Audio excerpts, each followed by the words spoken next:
حي على الفلاح. You know, usually when we're talking about the Sahaba, we have this image of like the Avengers. Except instead of a Hulk, we've got Umar ibn al-Khattab radiallahu anhu. He's not big and green, he's big. He doesn't destroy buildings, mashallah, he's pretty strong. The beauty of the Sahaba is that they were real people. They were human beings. And subhanAllah, whenever you look at the way that the Sahaba were, even amongst them, laysu sawa, they're not all the same. Some of the Sahaba were greater than other Sahaba, but the lower amongst the Sahaba did not let that stop them. They observed the good deeds of the others and they tried to keep up with the higher of the Sahaba. And it starts off with really just that wanting to be like them.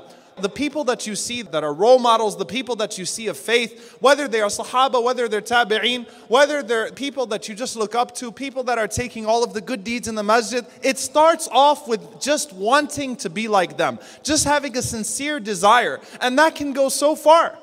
Rasulullah sallallahu alaihi wasallam once, he was sitting with the Sahaba and Rasulullah sallallahu alaihi wasallam said that there will be 70,000 people that will enter into Jannah without any form of accountability and without any form of punishment.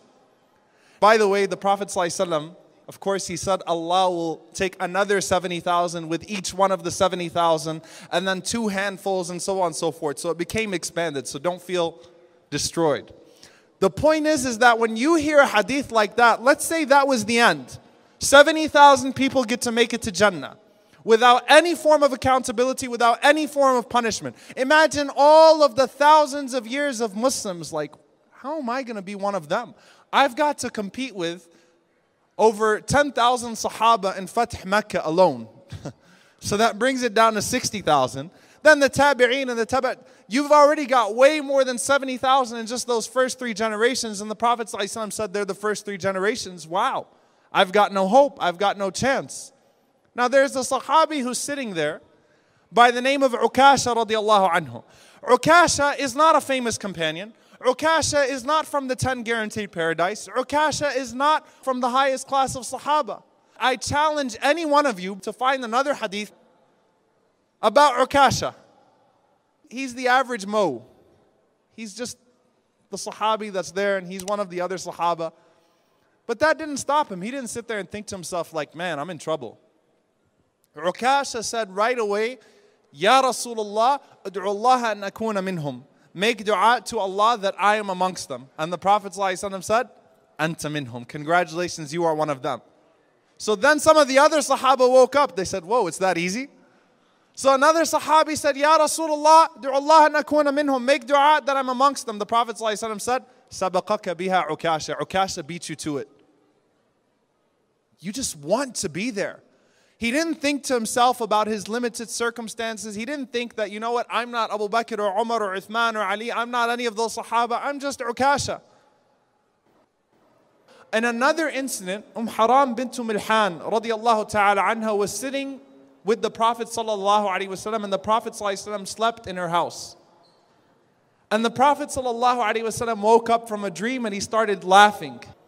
So she said, O Messenger of Allah, may Allah keep you happy, may Allah keep you smiling. What did you see in your dream? I saw a group of people from my ummah spreading Islam through the seas. These were desert Arabs, so the Prophet ﷺ was smiling and he was laughing because he saw that a group of his ummah would even go to that length. Haram radiallahu anha, she did not say to herself, well, I'm a woman. She didn't think that way. And she didn't think to herself, well, I'm never going to be in battle. And I can't travel by seas. She said to the Prophet ﷺ, Ya Rasulullah, make dua that I am amongst them. I don't care how or why. Somehow, I want to be one of those people. I know that I can't be one of those people, technically speaking. It doesn't all make sense. It doesn't all add up. But I want to be one of those people. And Rasulullah ﷺ granted her that. And she was married to the great companion Ubadah ibn Samit radiallahu ta'ala anhu.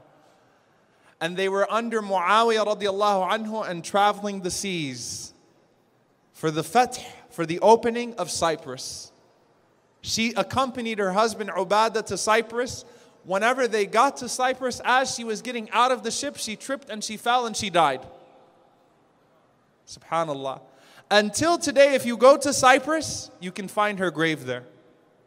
She didn't think to herself, it's not possible. I can't be those people. Technically, it doesn't add up, but it's not about that. If you are sincere, when you ask Allah subhanahu wa ta'ala to be amongst them, Allah will make it happen. Umar ibn al-Khattab radiallahu anhu used to make dua, Allahumma inni as'aluka ash-shahadata fi sabilik. Oh Allah, I ask you shahada in your way.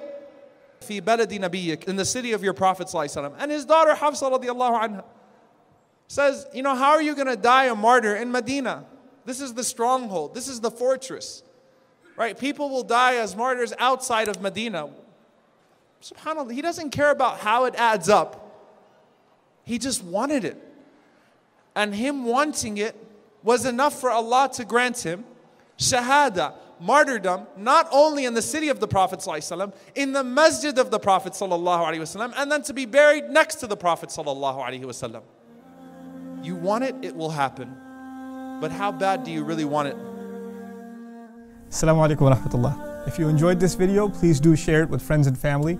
If you want to see more videos from this series, click on the box at the top. If you want to see other videos, click on the box at the bottom.